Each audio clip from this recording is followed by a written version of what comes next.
Ya, perkenalkan nama saya Antonius Vanessa Wahid, NIM 2113010007. Di sini saya akan menjelaskan tentang inti gumen. Inti gumen adalah mencakup keseluruhan kulit ikan dan derivat serta modifikasinya yang begitu banyak. Kulit merupakan lapisan pembalut tubuh yang langsung bersentuhan dengan media air, sehingga apa yang ada dan terjadi dalam air akan merampat pada organ lainnya. Kulit berfungsi melindungi bagian tubuh yang lain dan penyesuaian diri terhadap faktor lingkungan. Nah, struktur kulit. 1. Lapisan epidermis atau lapisan bagian luar selalu basah karena adanya lendir yang dihasilkan oleh sel-sel yang berbentuk piala. 2. Lapisan dermis atau korium lebih tebal, terdiri atas sel-sel yang susunannya lebih kompak berperan dalam pembentukan sisik.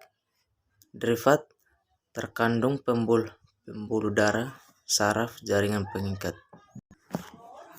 Sel penghasilan lendir dibagi menjadi 3, yaitu mucin. Yang pertama, mucin adalah senyawa glikoprotein yang sebagian besar berupa albumin. Apabila bersentuhan dengan air mucin akan menjadi lendir. Yang kedua, lendir berguna untuk mengurangi gesekan dengan air agar ikan dapat berenang lebih cepat, mencegah infeksi, dan menutup luka. 3. Lendir juga berperan dalam proses osmoregulasi sebagai lapisan sempermeabel yang menghambat masuk keluarnya air melalui kulit. Yang ketiga, sisik dibagi menjadi 2, yaitu penyusunan utama. Sisik terdiri atas Ca, CO3, dan kitin, derivat dari protein, sehingga sisik itu menjadi semcen rangka luar. Yang kedua, berdasarkan bentuk dahan yang terkandung di dalamnya, sisik dibagi menjadi 5 jenis: plakoid, kosmoid, ganoid, sikloid, dan stenoid.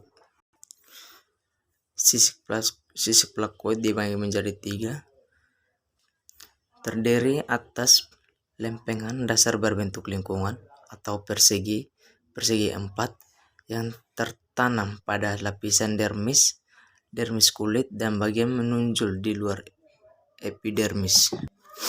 Sisi terluar dilapisi oleh bahan yang mengurangi anomel yang dimakan vitrodentin, sedangkan bagian dalam yang merupakan mangkuk dari dentin bersihkan pembuluh darah dan saraf. 3. Disebut juga dentikel dermal atau jenis sisik ini terdapat pada Canderiches. Fungsi sistem inti gumen. Pertama, sebagai pelindung dari kekeringan, invasi mikroorganisme, sinar ultraviolet, dan mekanik kimia atau suhu.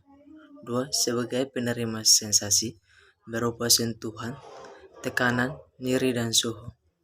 Yang ketiga, sebagai pengatur suhu, yaitu untuk menurunkan kehilangan panas saat suhu dingin dan meningkatnya kehilangan panas saat suhu panas.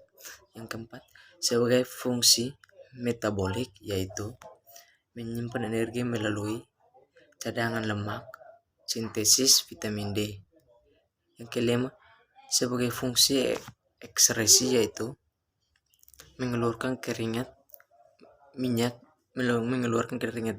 dan garam. Contoh sistem inti gumen. Pertama, epidermis. Lapisan epidermis sebagai menjadi lapisan berasal dari stratum germinativum yang merupakan lapisan terbawah dari epidermis terhadap melanosit, yakni sel dendritik yang membentuk melanin. 2. Lapisan Malpighi atau stratum Ini merupakan lapisan yang paling tebal, lapisan granular atau stratum granulosum. Lapisan ini memiliki granula-granula. Lapisan tanduk atau stratum corneum. Lapisan ini terdiri dari 20 hingga 25 lapis tanduk tanpa inti. Dermis ini merupakan lapisan di bawah epidermis dan terdiri atas jaringan ikat. Jaringan subkutan atau hipodermis ini merupakan lapisan terdalam yang banyak mengandung sel liposit yang menghasilkan banyak lemak. Terdiri atas jaringan adipose sebagai bantalan antara kulit dan struktur internal seperti otot dan tulang. Sekian prestasi saya, terima kasih.